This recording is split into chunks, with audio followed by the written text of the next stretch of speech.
कि जनता क्या चाहती है और सब लोगों का क्या राय है। अगर ऐसा करना पड़े, जब आप बेईमानी से सब कुछ आप तैयार कर रखे कि उसको इतना सीट देना, उसको इतना सीट देना है, तो चुनाव ही मत कराओ। तो इस पर देखा जाएगा क्या करना। तेजस्वी यादव जो बोल रहे हैं उस बात की गंभीरता को समझिए और उस बात के खतरों का अंदेशों को भी समझिए। इस बहिष्कार की आड़ में कौन सा खेल खेला जा सकता है, क्या क्या हो सकता है, भविष्य की उन चेतावनियों को भी समझिए। केवल तेजस्वी यादव पटना में नहीं बोल रहे थे, बोल राहुल गांधी भी दिल्ली में रहे थे और बेहद गुस्से में बोल रहे थे। पिछले 10 सालों में राहुल गांधी ने एक बात सीख ली है, वो ये कि वो हर बात जब उनको लगता है कि उनकी बात अब गंभीरता से ली जानी चाहिए, वो बेहद नाराजगी, सख्त लहजे और गुस्से में बात करते हैं। इस बात पे भी चर्चा हो सकती है, वो हम लोग देखेंगे कि जनता क्या चाहती है और सब लोगों का क्या राय है।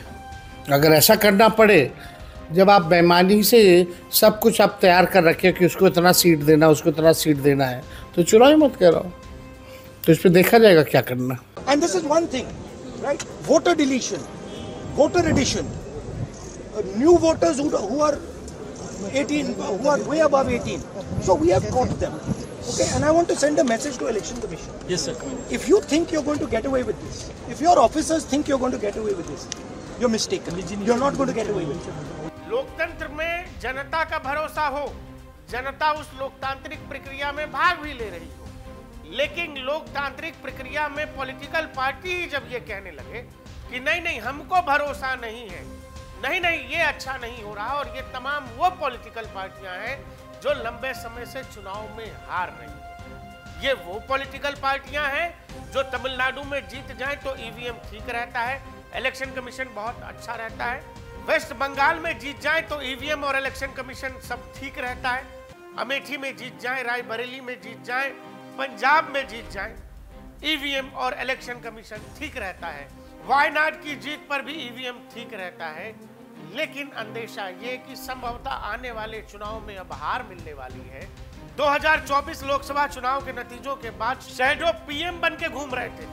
कांग्रेस के ट्विटर हैंडल की तरफ से ट्वीट हो रहा था कि भाई सरकार उनकी है लेकिन सिस्टम हमारा है। लेकिन अचानक से उस सिस्टम का हाल महज 1 साल के अंदर ऐसा हो गया कि अब उन्हें ये लग रहा है चुनाव लड़ने से पहले ही उन्हें हराने की साजिश हो रही है। Of Election Commission allowing cheating in a seat in Karnataka. Not 90%. When we decide to show it to you, it is 100% proof. Okay? And we just looked at one constituency and we found. And I'm चुनाव आयोग पर नाराज हैं तेजस्वी यादव और राहुल गांधी। तो चुनाव आयोग बिहार में एसआईआर कर रहा है, स्पेशल इंटेंसिव रिवीजन, बेसिकली सामान्य भाषा में समझे मतदाता सूची में सुधार की प्रक्रिया कर रहा है। और इसी बात से राहुल गांधी नाराज हैं, कह रहे हैं कि कैसे लोगों को जोड़ रहे हैं और कैसे लोगों को हटा रहे हैं। चुनाव आयोग ने एक आंकड़ा जारी किया है, वो आंकड़ा आपकी स्क्रीन पर मैं पढ़े देता हूं। चुनाव आयोग लिख रहा है कि हमारा एम है no eligible elected to be left out and no ineligible person to be included. मतलब ये कि जो काबिल है, जो लायक है, वो वोटर छूटना नहीं चाहिए, और जो हमारे हैं ही नहीं, जो वोटर के काबिलियत नहीं रखते, उनको हम हमारी लिस्ट में नहीं रखेंगे। आगे चुनाव आयोग ये बता रहा है कि अभी तक हमारी एसआईआर की प्रक्रिया में 98% इलेक्टर्स जो हैं, मतलब वोटर जो हैं, वो कवर्ड हो गए हैं। 20 लाख लोग ऐसे हैं जिनकी मृत्यु हो चुकी है, 28 लाख वोटर जो परमानेंट माइग्रेट हो चुके हैं, 7 लाख वोटर जो एक से ज्यादा अधिक जगहों पर इनरोल्ड हैं, उनकी वोटर आईडी एक से ज्यादा जगहों पर, 1 लाख वोटर अनट्रेसेबल है, 15 लाख लोगों ने अपना फॉर्म रिटर्न नहीं किया है, 7.17 करोड़ इलेक्टर्स फॉर्म यानी कि 99.89 फॉर्म्स रिसीव्ड हो गए हैं चुनाव आयोग को। अब सवाल है कि राहुल गांधी नाराज क्यों? क्या राहुल गांधी या तेजस्वी यादव जो कह रहे हैं कि चुनाव का बहिष्कार करेंगे और जो अंदेशा राहुल गांधी दे रहे हैं, क्या कांग्रेस पार्टी, क्या आरजेडी ये चाहती है कि ये जो 20 लाख लोग हैं जिनका देहांत हो गया है वो वोटर लिस्ट में बने रहे? उनका वोटर लिस्ट में बने रहना जरूरी है। राहुल गांधी जिस बात को नॉनसेंस कह रहे हैं उस पर चुनाव आयोग उनसे आखिर पूछ क्या रहा है? या चुनाव आयोग जवाब क्या दे रहा है वो सुन लेते हैं। चुनाव आयोग अपने आलोचकों से सवाल पूछ रहा है। चुनाव आयोग कह रहा है the constitution of India is the mother of Indian democracy. Bharat का संविधान ही भारतीय लोकतंत्र की मां है। सो fearing these things, should the election commission getting misled by some people pave the way for some to cast fake votes in the name of deceased voters, voters who have migrated permanently, voters who have got their votes registered at 2 places, fake voters or foreign voters going against the constitution, first in Bihar then in the entire country. चुनाव आयोग ये पूछ रहा है कि अगर हम ये कर रहे हैं कि जो लोग मृत हैं उनका अगर वोटर लिस्ट में नाम है तो वो हटाया जाना चाहिए कि नहीं जाना चाहिए। कुछ लोग 28 लाख से ज्यादा लोग जो माइग्रेट हो गए, बिहार से निकल गए, फिर भी वहां पर वोटर लिस्ट में उनका नाम है, परमानेंट चले गए, वो क्या वो बने रहने चाहिए? पूछा जा रहा है 7 लाख वोट ऐसे हैं जिनका 2-2, 3-3 जगह पर नाम है। वोट कहीं आदमी एक ही जगह तो देगा, लेकिन बावजूद इसके चुनाव आयोग को राहुल गांधी धमकी के स्टाइल में चेतावनी दे रहे हैं। देखिए ये बहुत सीरियस मैटर है। Election commission is not functioning as the election commission of India. Today they have made some statement. This is complete nonsense. The fact of the matter is that election commission is not doing its job. Now we have concrete 100% proof of election commission allowing cheating in a seat in Karnataka. Not 90%. When we decide to show it to you, it is 100% proof. Okay? And we just looked at one constituency and we found. And I'm absolutely convinced that constituency after constituency. Rahul Gandhi कह रहे हैं we are going to come for you. Rahul Gandhi's message to election commission on alleged bogus voter addition and deletion. Have 100% proof to EC allowing cheating will not allow poll body to get away with it. Rahul Gandhi का कहना है कि उनके पास 100% proof है कि चुनाव आयोग election में चोरी करवाता है। आपसे मैं एक सवाल पूछ रहा हूं, अगर राहुल गांधी इतने ही श्योर हैं और सारा प्रूफ लेकर के घूम रहे हैं तो राहुल गांधी प्रेस कॉन्फ्रेंस करने का इंतजार क्यों कर रहे हैं? राहुल गांधी को वो जनता को या पब्लिक डोमेन में रखने से पहले क्या राहुल गांधी को कोर्ट नहीं जाना चाहिए? जो राहुल गांधी, उनका परिवार इसी चुनाव आयोग, इसी ईवीएम, इसी वायनाड, अमेठी, रायबरेली से जीतता रहा है, जो राहुल गांधी 2019 में अमेठी छोड़ के वायनाड चले गए, बाद में वायनाड से रायबरेली आ गए, इसी चुनाव तंत्र, इसी सिस्टम, इसी इलेक्शन कमीशन से चुन करके संसद में बैठे हैं, वो संवैधानिक संस्थान को धमका रहे हैं। इस पर आपका क्या कहना है? क्या राहुल गांधी को कोर्ट जाना चाहिए कि नहीं जाना चाहिए, या केवल गैलरी प्ले करना है? दरअसल 2024 लोकसभा चुनाव के नतीजों के बाद कुछ लोगों ने राहुल गांधी को यह बता दिया कि आप 99 सीट जीते जरूर हैं, लेकिन प्रधानमंत्री आप हैं। और कांग्रेस ने, जैसा मैंने आपसे कहा कि कांग्रेस ने ट्वीट करना शुरू कर दिया कि सरकार आपकी है लेकिन सिस्टम हमारा है। जब ये शैडो पीएम वाली कहानी धीरे धीरे पुरानी होती चली गई, महाराष्ट्र हरियाणा में चुनाव हारते चले गए, तब जाके कांग्रेस पार्टी को होश आया कि नहीं, जनता का मूड अभी भी कांग्रेस के पक्ष में पूरी तरह तो नहीं, क्योंकि जिस कांग्रेस गठबंधन को महाराष्ट्र में अधिकतर सीटें मिलती है वो कांग्रेस गठबंधन महाराष्ट्र में बुरी तरह से हार जाता है। बताया गया कि हरियाणा का चुनाव राहुल गांधी यूं निपटा देंगे, और लेकिन कथित तौर पर हरियाणा का जीता हुआ चुनाव राहुल गांधी हार जाते हैं और फिर वहीं से कहानी पलटी मारती है। अब इसी साल चुनाव है बिहार में। इलेक्शन कमीशन पर फिर से हमलावर हो गई है विपक्षी पार्टियां और उन्हें लगता है कि बीजेपी को चुनाव जनता नहीं जिता रही, बीजेपी को चुनाव इलेक्शन कमीशन जितवा रहा है। कम से कम यही बात वो अपने सपोर्टर्स को कहना चाहते हैं और एक तरह का कंफ्यूजन क्रिएट करना चाहते हैं। और इसके पीछे क्या मंशा हो सकती है, क्या क्या किया जा सकता है, उस सब पर हम आएंगे। अब सवाल है कि राहुल गांधी को आपने सुना कि वो 100% कन्विंस्ड है कि चुनाव आयोग ऐसा कर रहा है। राहुल गांधी अपने जीवन काल में, राजनीतिक जीवन में अगले पिछले 10 साल की बात करें तो ऐसा नहीं है कि पहली बार किसी बात से कन्विंस्ड है। राहुल गांधी बहुत सारी बातों से कन्विंस्ड होते रहे हैं पुराने समय में। हम कुछ आंकड़े लेकर के आए हैं, उन सभी मामलों पर राहुल गांधी बहुत कन्विंस्ड थे। पहला मामला राफेल विवाद। राफेल पर राहुल गांधी सरकार पर यह आरोप लगा रहे थे कि अनिल अंबानी को फायदा पहुंचाया गया, राफेल में घोटाला हुआ। और बड़ी दिलचस्प बात यह है कि जब मैं आपसे यह कह रहा हूं, जिस समय हम ये वीडियो बना रहे हैं, अनिल अंबानी के देश भर के 50 से ज्यादा ठिकानों पर ईडी छापेमारी कर रही है। आगे चलिए, राफेल का मामला सुप्रीम कोर्ट जाता है। सुप्रीम कोर्ट ने राफेल डील में किसी तरह की अनियमितता से खारिज कर दिया, जांच की मांग ठुकरा दी। कोर्ट ने कहा, हम संतुष्ट हैं, कोई प्रक्रिया में गड़बड़ी नहीं हुई। राहुल गांधी और कांग्रेस पार्टी राफेल करते रह गए। 2019 का चुनाव और अमेठी राहुल गांधी हार जाते हैं। ईवीएम हैकिंग का मुद्दा, आरोप, कांग्रेस समेत विपक्षी दलों ने ईवीएम को छेड़छाड़ योग्य बताया। मामला सुप्रीम कोर्ट तक जाता है। सुप्रीम कोर्ट ने वीवीपैट की गिनती बढ़ाने की मांग पर आंशिक सहमति दी, लेकिन ईवीएम को पूरी तरह से सुरक्षित बताया। साथ ही कोर्ट ने यह भी माना कि ईवीएम से छेड़छाड़ संभव नहीं है। चौकीदार चोर है मानहानि केस, राहुल गांधी ने 2019 में कहा था। सुप्रीम कोर्ट को कोट करते हुए उन्होंने कहा था कि सुप्रीम कोर्ट ने माना है चौकीदार चोर है। मामला अदालत की दहलीज तक जाता है। सुप्रीम कोर्ट ने ऐसा कभी कुछ कहा ही नहीं था, यह बयान गलत था।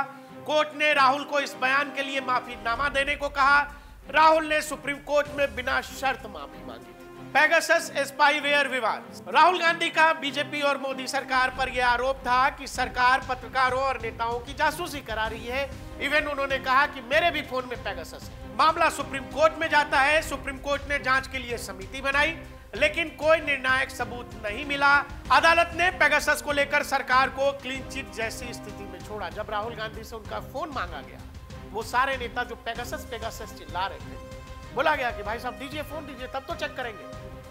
एक नेता अपना फोन देने को तैयार नहीं हुआ। कोविड के दौरान आपको याद होगा, राहुल गांधी कांग्रेस पार्टी ने नीट जी परीक्षा के स्थगन को लेकर बहुत बड़ा मुद्दा बनाया था कि भाई बच्चे कैसे एग्जाम देंगे, कैसे क्या होगा। कांग्रेस इस मामले को लेकर सुप्रीम कोर्ट चली गई थी। सुप्रीम कोर्ट ने परीक्षा रोकने से मना कर दिया और कहा छात्रों का भविष्य नहीं रुकना चाहिए, और साथ ही सरकार के एग्जाम कराने के फैसले को सही ठहराया था। कहने का मतलब यह है, राहुल गांधी जो एसआईआर के मुद्दे पर और इलेक्शन कमीशन पर आरोप लगाते हुए जो कह रहे हैं कि मैं कन्विंस्ड हूं, आई एम एब्सोल्युटली कन्विंस्ड। ऐसा बिल्कुल भी नहीं है कि राहुल गांधी कुछ मामलों में बिल्कुल कन्विंस्ड थे और अदालत ने उन मामलों को जिस तरह से लिया वो मैंने आपको बता दिया। जनता की अदालत में उन मुद्दों का क्या हाल हुआ, हम वो भी सिलसिलेवार रूप से समझ लेते हैं। राफेल डील पर चौकीदार चोर है के आरोप के साथ कांग्रेस 2019 के चुनाव में जाती है, 52 सीटों पर सिमट जाती है। राहुल गांधी अमेठी की सीट हार जाते हैं। नोटबंदी के खिलाफ राहुल गांधी और कांग्रेस पार्टी राष्ट्रव्यापी मुहिम चलाते हैं। नोटबंदी को विनाशकारी बताया जाता है, मोदी की मनमानी बताया जाता है, जन विरोधी और सबसे बड़ा घोटाला भी बताया जाता है। इसका नतीजा ये होता है, 2017 के बाद भी भाजपा ने उत्तर प्रदेश, गुजरात, अन्य राज्यों में भारी बहुमत से जीत दर्ज की। साथ ही जनता का एक बड़ा वर्ग इसे भ्रष्टाचार मानने को नहीं तैयार हुआ। आपको याद होगा, राहुल गांधी जीएसटी को गब्बर सिंह टैक्स कहते थे। राहुल ने जीएसटी को लेकर जबरदस्त आलोचना की थी, इसे छोटे व्यापारियों की हत्या बताया था। नतीजा यह हुआ, 2019 लोकसभा और उसके बाद राज्यों में कांग्रेस को व्यापारियों का बड़ा समर्थन नहीं मिला। बीजेपी ने कई बार जीएसटी को सिंप्लीफाई करके अपनी छवि सुधारी। अडानी अंबानी के मुद्दे पर भी राहुल गांधी सरकार को लगातार घेरते रहे, लेकिन बावजूद इसके 2024 लोकसभा चुनाव में कांग्रेस 99 पर अटक गई और तीसरी बार फिर से नरेंद्र मोदी प्रधानमंत्री बन गए। पेगासस स्पाईवेयर पर हमने बताया कि राहुल गांधी इसको भी चुनावी मुद्दा बनाना चाह रहे थे, लेकिन चूंकि टेक्निकल मुद्दा था, आम लोग इससे खुद को कनेक्ट ही नहीं कर पाए। मणिपुर हिंसा और महिलाओं के मुद्दों पर कांग्रेस और राहुल गांधी ने लगातार नरेंद्र मोदी सरकार को घेरने का प्रयास किया, लेकिन लोकसभा चुनाव 2024 में भाजपा ने फिर से मणिपुर सहित कई नॉर्थ की सीटें अपने पास बरकरार रखी।